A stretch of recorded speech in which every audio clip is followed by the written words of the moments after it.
YOLO composing gloves here, and today we're going to be checking out the limiter in the gate. The gate is the most impressive dynamics module in here, in my opinion, because it could be a limiter, it could be a compressor, it could be a downwards expander, or a gate as labeled. I mean, it's pretty wild that this is here and the other two modules are there. But I think it's just for sort of a simplicity thing to give everything like a specific role. But this is like a all-in-one package. It's a little misleading to have this thing called the gate. But there's one setting in the compressor I didn't talk about. We need to cover real fast. That's the sidechain input. So you may have seen this, and I just sort of assumed you knew what it did. But basically, we could feed it a signal and compress it and do whatever to it. But a lot of times we want this to be driven by something else. Like, for example, if we add another group here, and in this group, we have a sine wave. I typed in sine. We have a sine wave, and we have that being driven by an, whoops, not an LFO, by an envelope. And let's just have this modulate the level. And we're going to put this out on the sideband. So on send to, we choose sideband. And now it's not going to any of these things. It's going into this sideband thing. So now we can use this to trigger a compressor. Actually, we don't need this envelope. We could just use this attack and bring the sustain down. And now what we could do is we could say, hey, sidechain, use the sideband input. And now the threshold will bring it down and it will trigger the compressor for us. So we can see it working.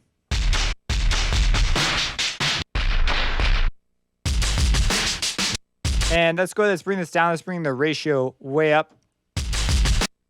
And the attack way down and the release way up. And we see we could use that to trigger the compressor as a sidechain input. So that's really, really handy dandy. And it's not, I mean, I think it's really easy to set up personally. Because usually when you're going to set this up, you already have stuff in mind. You're not like just building it out of nothing like I just did. So anyways, there's the compressor. And the sidechain, notice the gate also has this, except for this sidechain is a lot more capable because of the unit it's attached to. Now there is a limiter, and I want to really quick show you how transparent these things are because all their modules are super transparent. So here I have a saw wave going out. I'm going to drive it into a limiter. And if I've not already said this, the Sound and Synth Basics course covers the basics of limiters, compressors, because these are just variations on the same idea, gates, because I'm not going to cover those things here. I'm talking to people who already kind of know what the deal is. So, okay, we have a limiter. I'm going to lower the threshold, bring the release way down. That's all the way, threshold down all the way, and I'm going to drive the out gain all the way. So this should result in just a crazy amount of distortion, but we're missing a knob, the attack knob. We also do not have control over look ahead because this limiter has it on by default. And if I actually load it up as a VST instead, where are you? There you are. Notice the compressor up here. There's no readout for latency. So this has no latency. This one introduces latency, 1.97. We get 87 samples of latency from the limiter. So it does have look ahead. Now, if I play a note, we do get distortion, but I'm driving this so dang hard. That's, to me, really impressive that I could put the out gain up 20 dB increase. And that's what it takes to get distortion out. And that's with the release all the way down. Like, we're doing settings that you just would not use anyways. If we're dial it back some, it becomes a very different kind of distortion. But also, this is just a cool tone shaping tool as well. But if I bring this back, you get very transparent, a very transparent effect. And so the limiter is really, really crazy like that. Also the compressor, even though, whoops, that's the comb filter. Also the compressor, even though it has no look ahead, is pretty wild because we'll just bring the attack and the release all the way down, the ratio all the way up. So it's essentially a limiter. And we'll bring the threshold down and the makeup up. So this should be really distorted, right? Because the attack and release will turn on and off before a cycle can complete itself. In some cases, it's a little complicated, but that's basically the idea. But let's just go ahead and hear it. Bring the threshold down further. So we get a pop at the beginning. But I don't know about you, but it's just like, wow, that's pretty insane how clear that still is. And with fast, it also deals with the pop, which is pretty nice. So that's the compressor and limiter, and that's sort of the reason the limiter exists, is it just has look ahead. But the compressor is wildly impressive in this regard as well. Now, let's talk about the gate. The gate's pretty dang crazy here. So what the gate does is it's like a regular gate. So if it passes a threshold, it doesn't let the volume through. And that's according to the range knob. So up here is the gate, the threshold, the top one. So if I play, let's bring this way up. If I play a note, it's not loud enough. It's not loud enough if it passes the first. It's got to pass the top one. And now we can hear it triggering.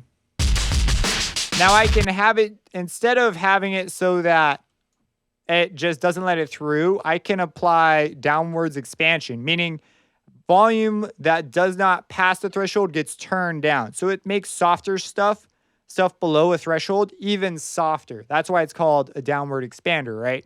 So we're going to bring the threshold, and it starts off at infinity dB, meaning turned down infinitely. So it's basically just a straight up gate. Doesn't let it through unless it passes the threshold.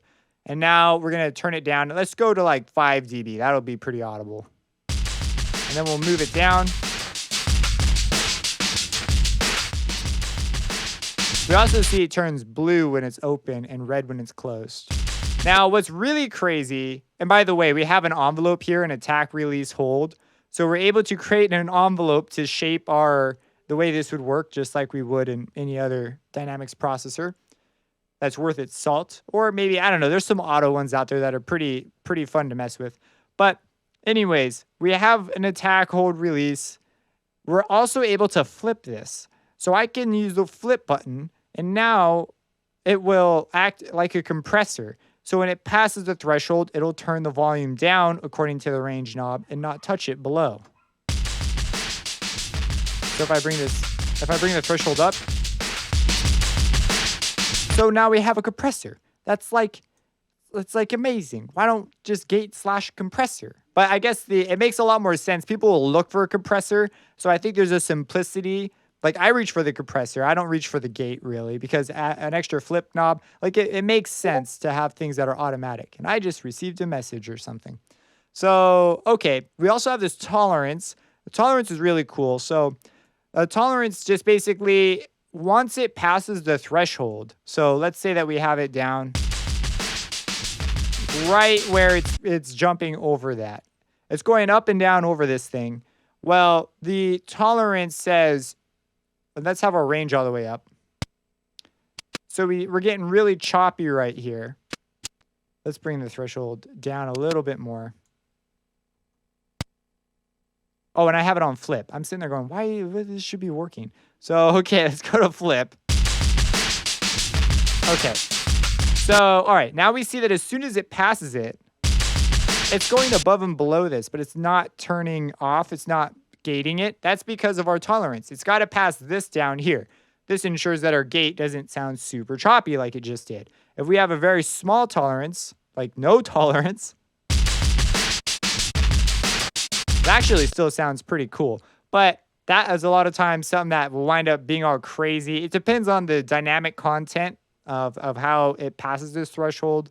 This is a very consistent thing, so that's one of the reasons why it sounds cool. But that's that. Now you also notice we have look ahead. So it's like the other two modules all slapped into the same thing. We've got a sidechain. So the gate is the coolest of the three that I think, at least. I side with the gate. What's your favorite one? What's the one you grab the most? But that's the gate. That's the module. That's how you use it. If you have any questions about this, let me know. Subscribe and have a blessed day.